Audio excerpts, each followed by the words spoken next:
Hello. So today's topic is on chassis frame sections, or the how many sections are used in chassis frame and what are the main purposes to use such channels or sections for different reasons also. And we should know that during the movement of a vehicle over the normal road surface, we know that chassis frame is subjected to both bending and torsional distortion is discussed in the all times. That means that is mainly used in for design purpose also. So chassis design, in case of chassis design, we have to consider the both bending and torsional distortion. Okay, as in previous section we read about the types of bending and torsional forces are acting on the how many torsional forces and bending forces are acting on the chassis frame. So it is very important for manufacturing and design a chassis. So under such running conditions, the various chassis member cross section shapes which find applications include, and some types of frames sections are like solid or round rectangular cross sections. In second type is enclosed thin wall hollow round or rectangular box section, and number third is open thin wall rectangular channeling such as C type, I type hat sections. These are also used. Now, and first one, the solid round or rectangular cross section, A and B. This A and B are the solid. A is solid round, solid rectangular section, and B is the solid round sections.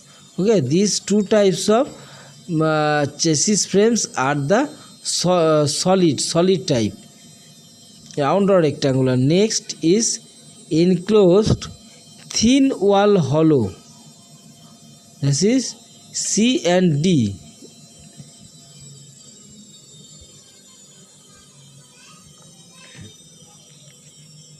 Thin wall hollow round or rectangular box section.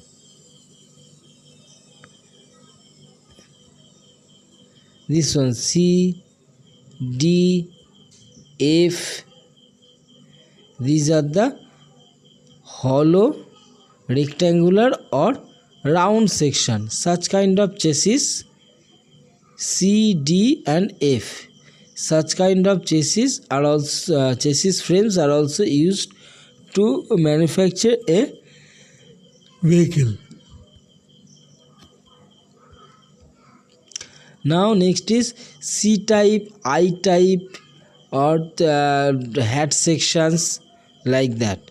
So E is the C type sections, H is the I type section, and G is the hat sections. Okay, so these are the chassis frame sections, cross sections, chassis frame cross sections. Okay, now we are we're talking about the side member bending resistance. So side member bending is one of the main criteria for different kind of chassis frame sections. The chassis side members which span the wheelbase between the front and rear axle and it must be able to take the maximum sprung weight. Okay, and what is sprung weight? You know that the sprung weight is the weight of the part of the vehicle which supported by the suspension system, means above the suspension system or load acting on the suspension system is totally called as the sprung weight. Okay, the binding stiffness of these members must resist their natural tendency to sag or sagging of a chassis frame. The use of either passed out or open channel sections or enclosed thin wall, hollow, round or rectangular box sections can provide the maximum possible bending stiffness of the chassis members relative to the any other weight. Okay, that's why such kind of chassis sections are easily available or maximum used in almost all kind of vehicles. And you know that the bending, if we consider the comparison the bending stiffness in between square bar, round hollow tube, rectangular C channel, rectangular hollow sections, the bending stiffness is like that. If we are using the square bar, the bending stiffness will be 1. In round bar, the bending stiffness will be 0.95. In hollow tube, that is 4.3, and rectangular C channel 6.5. In case of square hollow sections, the bending stiffness is 7.2. Okay, these are the bending stiffness of different kind of sections is used in automobile sectors or chassis frame. Okay,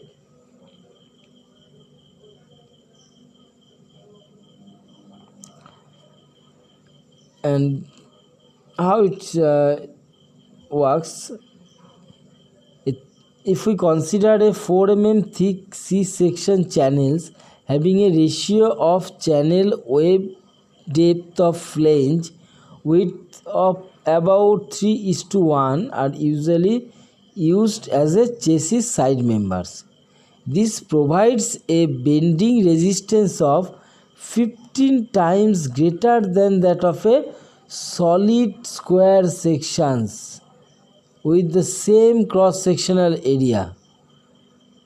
For heavy-duty applications, two C-section channels may be placed back-to-back to form a rigid load-supporting members of I sections.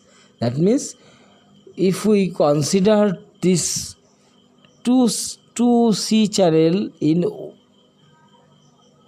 one things, so that means the section will be like that, like I section. These are the two C section. This is one of the most common type of chassis frame sections used in a vehicle.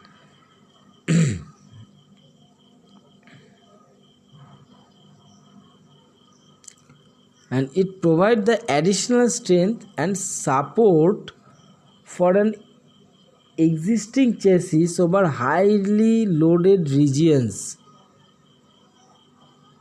Okay, the side members have a double section channels. This second skin is known as the flitch frame or plate. So second frame is the second channel is called the flitch frame.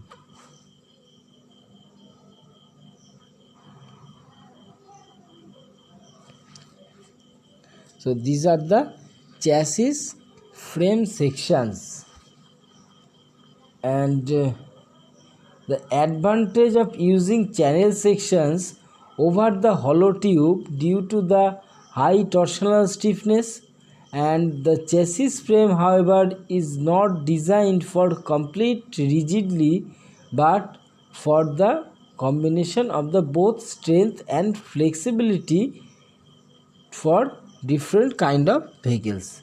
So we have to remember one more thing, that is the flexibility and also the strength, and one more thing, that is the weight also. If we use all solid rectangle bars or solid rectangle solid rectangle bars or solid round bars, the chassis will be heavy weighted, and due to this heavy weight, the power weight ratio of the vehicle will be changed, and the vehicle performance is not the vehicle is not performing up to the mark or as per the expectation. So the engineers are have to reduce their chassis weight, but up to controlling the strength and also the flexibility of the car.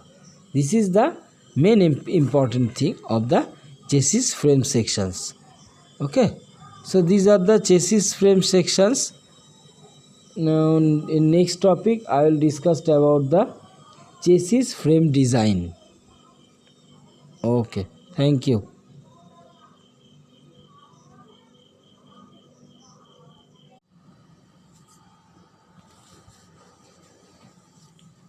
Hello, so today's topic is chassis operating conditions on different uh, different types of road, and it also depends on the vehicle conditions also.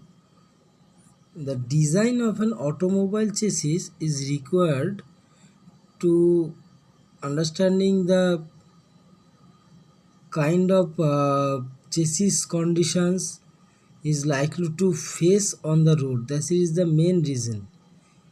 The chassis is generally experienced with four major loading situations, that are: number one is vertical bending, number two is longitudinal torsion, number three is lateral bending, and number four is horizontal loosening. So these are the four main types of load which are acting on the chassis while the car moving on the road. That is the main important things which have to considered at the design time. Now the vertical bending. What is vertical bending? It considering a chassis frame is supported at its end by the wheel axles and a weight equivalent to the vehicle's equipment, and also passengers and also goods.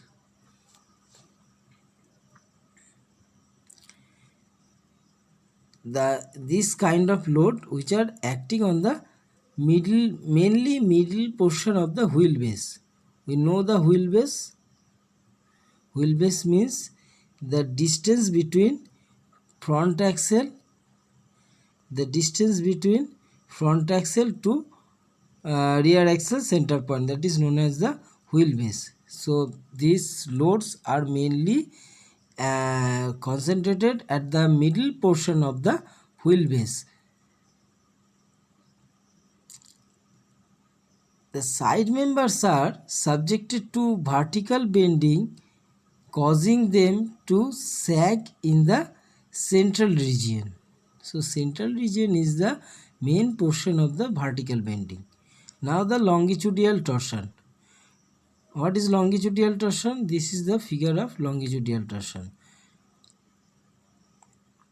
This mainly when the diagonally opposite front and rear wheels are rolled over the bump. Here you can see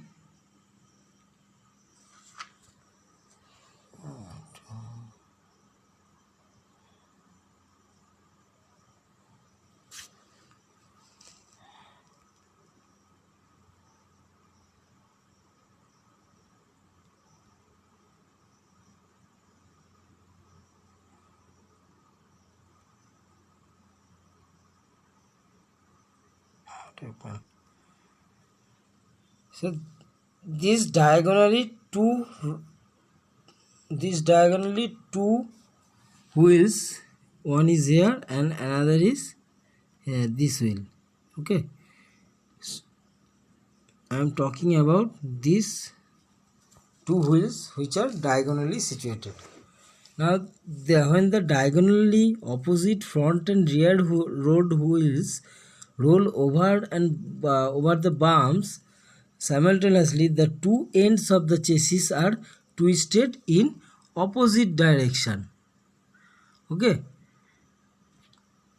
so that they both side and the cross members are subjected to longitudinal torsions which distorts the chassis. So it is very important to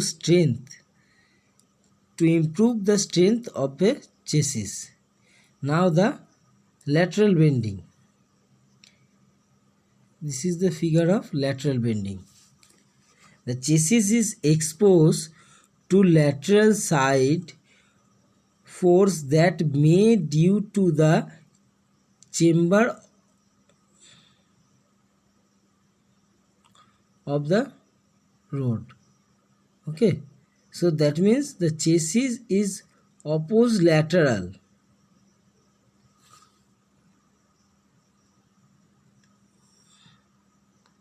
This is the road reaction, this is also road reaction. Okay, now then this is the side force. This chassis is exposed to lateral force that may be due to the camber of the road, side wind, centrifugal force. So these are the factors. And while taking a turn, that time the centrifugal force is also acting on the car, and on during the time of collision with some subject, at that time sudden impacts is also coming on the vehicle.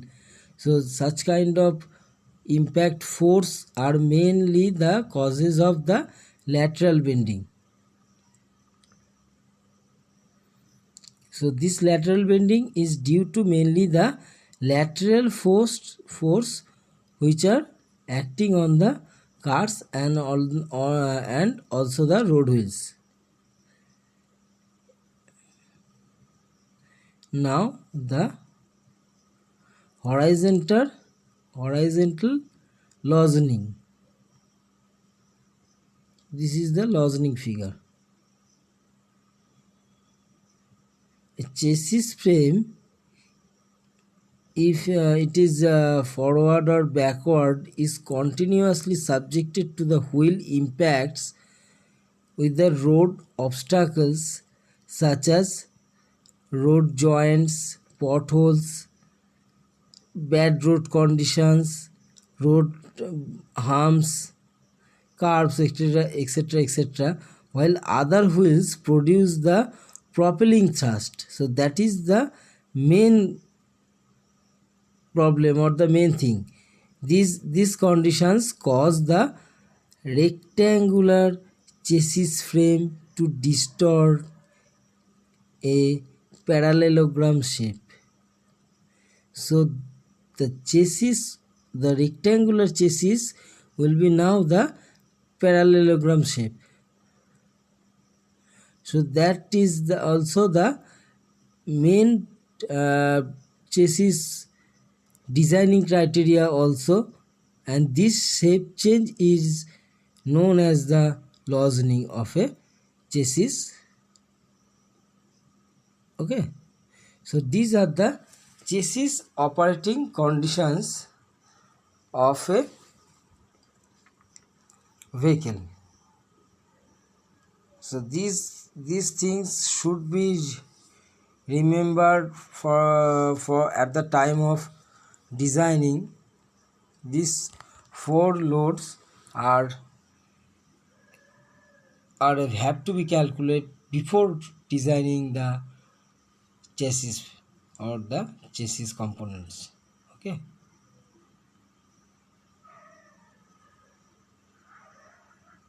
no, thank you.